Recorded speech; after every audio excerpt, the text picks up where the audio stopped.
হয়, মই উপস্থিত আছোঁ ৰঙিয়াৰ সমীপৰ লেচাকণাত। এগৰাকী প্ৰাক্তন সৈনিকৰ ইয়াত পাম আছে এখন। এয়া মোক দেখাইছে মোৰ সহযোগীয়ে। ইয়াত এনেদৰে তেওঁ কলৰ খেতি কৰি ইয়াত নিজৰ লগতে আন 4জনক কৰ্মসংস্থাপন দিবলৈ সক্ষম হৈছে। এয়া দেখুৱাইছে মোৰ সহযোগীয়ে। বিভিন্ন জাতৰ ইয়াত কল উপলব্ধ, বিভিন্ন বজাৰ ইতিমধ্যে দখল কৰিবলৈ সক্ষম হৈছে। তেওঁৰ এই পামখনৰ পৰাই ব্যৱসায়ীসকলে ইয়াৰ পৰাই কলসমূহ লৈ যায় আৰু ৰঙিয়াৰ বিভিন্ন বজাৰসমূহত বিক্ৰী হয় সেইসমূহ কল।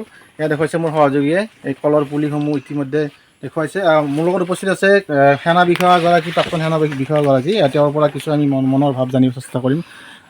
নমস্কাৰ, মই দীপাংকৰ মেধি, আমাৰ ঘৰ লেচাকণাত। মই 22 বছৰ অৰ্ধসামৰিক চাকৰি কৰি, মই সেনা বিষয়ত চাকৰি কৰি খেতি কৰাৰ কাৰণে VRS লৈ আহিছোঁ। হয়, আপুনি এই চিন্তা কিয় কৰিলে, মানে এই খেতি কৰাৰ চিন্তাটো কিয় কৰিলে? খেতি আমাৰ অসমীয়া সমাজত খেতি কৰাটো মানে এটা খুব সন্মানৰ দৃষ্টিৰে নাচায় বেছিভাগে। হয়, আৰু খেতি কৰি আমি বহুখিনি স্বাৱলম্বী হ'ব পাৰোঁ, নিজেও হ'ব পাৰোঁ, আনকো 4জনক আমি পথ দেখাব পাৰোঁ। আমি বাহিৰত বহু ঠাই ঘূৰি ঘূৰি চালোঁ। আমাৰ অসমত বাহিৰে বাকী ঠাইবিলাকত খেতি কৰাটো বহুত কষ্টকৰ। মই প্ৰত্যেক ঠাইবিলাকতে ঘূৰিছোঁ। তেতিয়াই মনত ভাবিছোঁ কি খেতিটো আমাৰ অসমৰ যিটো জলবায়ু, আমাৰ ইয়াৰ মাটিখিনি মোৰ হিচাপত ভাৰতৰ প্ৰায় ঠাইতকৈ আমাৰ মাটি বেছি ফাৰ্টিল, বেছি উৰ্বৰা। হয়, আৰু আমাৰ ইয়াত মানে খেতি কৰাৰ যিটো জলবায়ু, না বেছি গৰম আছে না ঠাণ্ডা আছে। আমাৰ খেতি কৰাৰ কাৰণে বহুত সুবিধা। সেইকাৰণে মই খেতি কৰিম বুলিয়ে চাকৰিৰ পৰা আগে প্ৰথমতে অৱসৰ লৈ আহিলোঁ। আহিয়ে মই খেতি আৰম্ভ কৰিছোঁ। হয়, এই কলৰ বাগানখন যে আছে, কিমান বিঘা মাটিত মানে আপুনি ইয়াতে কলৰ বাগান মোৰ 15 বিঘামান মানে মেচিউৰ্ড কল আছে আৰু 10 বিঘামান নতুনকৈ লগাই আছোঁ। মই লগাইছোঁ, এইবিলাক এতিয়ালৈকে ফল অহা নাই। কি কল ইয়াত উপলব্ধ, কি প্ৰজাতিৰ? আমাৰ প্ৰজাতি বুলি ক'লে মেইনলি মই মালভোগ কল লগাইছোঁ। মালভোগ কলৰ মাৰ্কেটখনো ভাল। তাৰপিছত এটা গ্ৰেণ্ড 9 G9 বুলি কল এটা আছে, টিচু কালচাৰ পুলি আনি সেইটো লগাইছোঁ। গ্ৰেণ্ড 9ৰো আমাৰ মাৰ্কেটটো খুবেই ভাল। বাকী আমাৰ থলুৱা কল অলপ আছে, সেইটো বেলেগ ছাইডত আছে। সেইটো আমাৰ জাহাদী কল, আমাৰ যিখিনি মানে থলুৱা কল আছে অসমত, সেইখিনি কৰিছোঁ। এইবিলাক ক'ত যায় আপোনাৰ ৰঙিয়াৰ কোন বজাৰত? মানে ইয়াত আমাৰ লোকেলত কেন্দ্ৰকোনা ৰঙিয়া এইখিনিত লৈ যায় মোৰ ইয়াৰ পৰাই, আৰু গুৱাহাটীৰ বেপাৰীও আহে, পাইকাৰী, সিহঁতো লৈ যায়। যথেষ্ট চাহিদা মানে লাভ হয়, মই কৰিছে। কল মানে ধৰক পাইকাৰীকো মই সময় দিব লগা হয়। তাৰমানে এটাৰ পিছত এটা মানে কি সময় মানে কি মোৰ ৰখা নাই বস্তুটো। কলৰ মাৰ্কেট খুবেই ভাল। হয়, ইয়াত কৰ্মচাৰী কিমানজন আছে বা এনেকুৱা? আমি থলুৱা 2জন ল'ৰা, মই আৰু 2জন ল'ৰা, আমি 3জন থলুৱা ল'ৰাই একেলগে কাম কৰি আছোঁ ইয়াত। ইয়াত বাহিৰে আৰু কি খেতি কৰিছে আপুনি?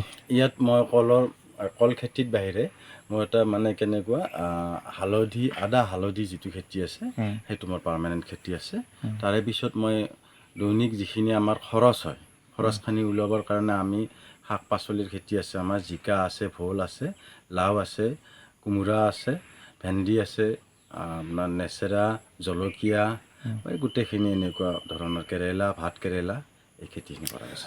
মুঠ মানে আপোনাৰ কল আদিকে ধৰি বিভিন্ন খেতি কৰিছে। কিমান বিঘা মাটিত মুঠ খেতি মই কৰিছে ইয়াত আপুনি? প্ৰায় 50 বিঘামান মাটি আমাৰ মানে কল আৰু শাক পাচলি যিখিনি আমাৰ খেতি আছে। বাকী ধানৰ খেতি আমি বেলেগকৈ 30 বিঘামান কৰোঁ। এই মাটিসমূহ আপুনি নিজৰ নে? মোৰ মাটি গোটেইখিনি নিজৰ নহয়, কিছুমান মাটি আমাৰ গাঁৱৰে মানুহ মানে মোক খেতি কৰাৰ কাৰণে লিজত দিছে। মানে কি আপুনি এই খেতিখন কৰি পৰিয়ালটো পোহপাল দিব পাৰিছে? খেতি কৰি মই পৰিয়ালটো পোহপাল দিয়াৰ লগতে বাকী বেলেগ খৰচবিলাকো আৰু অন্য 4জনকো মই সহায় কৰিব পৰা হৈছোঁ। এতিয়া আপোনাৰ ভৱিষ্যতৰ পৰিকল্পনা কি আছে? এইখন খেতিখন ইয়াতকৈ ডাঙৰ কৰাৰ কিয় পৰিকল্পনা? ভৱিষ্যতৰ পৰিকল্পনা বহুত। ইয়াত আচলতে মই ভাবোঁ, মই খেতি কৰি খেতিৰ এটা চেইন ছিষ্টেম আছে। ধৰক কলটো মই ব্যৱহাৰ কৰিলোঁ, কলৰ যিখিনি গছবিলাক আছে সেইবিলাকৰ পৰা মই সাৰ উৎপাদন বা কেনেকুৱা ভাৰ্মি কম্প'জৰ এটা উদ্যোগ কৰাৰ কথা ভাৱ এটা আছে। এইখিনি ব্যৱহাৰ কৰি যাতে মই প্ৰায় 100জন মানুহক মানে এটা কৰ্মসংস্থাপন দিব পাৰোঁ। কৃষি বিভাগৰ পৰা কোনোবা বিষয়ববীয়া আহিছে নেকি? কৃষি বিভাগ আমাৰ কমলপুৰৰ পৰাই খবৰ লয় আৰু সহযোগিতা মানে প্ৰত্যেকটো কথাতে সহযোগ কৰে। কিবা অলপ অসুবিধা হ'লে লগে লগে দেখাই দি থৈ যায়। আৰু তাতে কৃষি আমাৰ কমলপুৰৰ কৃষি বিষয়া নীলাক্ষী বাইদেউ আছে আৰু গুৱাহাটীৰ KVKৰ লাক্ষী বাইদেউ আৰু কেইজনমান বাইদেউ আছে যিখিনি মানে মোক ভালকৈ সহায় কৰে আৰু কেনেকৈ কি কৰিব লাগে। আমাৰ স্থানীয় মানুহ কিছুমান আছে, বহুতখিনি নলেজ আছে, তেওঁলোকে মোক সহায় কৰে। এতিয়া আপুনি নতুন প্ৰজন্মক কি ক'ব খেতি কৰাৰ ক্ষেত্ৰত, কি ক'ব তেওঁলোকক নতুন হয়। প্ৰজন্মক, খেতি নিবনুৱাসকলক? নিবনুৱা মানে খেতি কৰাটো আজিকালি কেনেকুৱা, ধৰক মোৰ কাম বন নাই, মই অলপ খেতি কৰিছোঁ, সেনেকুৱা এটা খেতিও আছে। আৰু কিছুমান মানুহ খেতি কৰিবৰ কাৰণে আহে যে আমি খেতি কৰিয়ে খাম।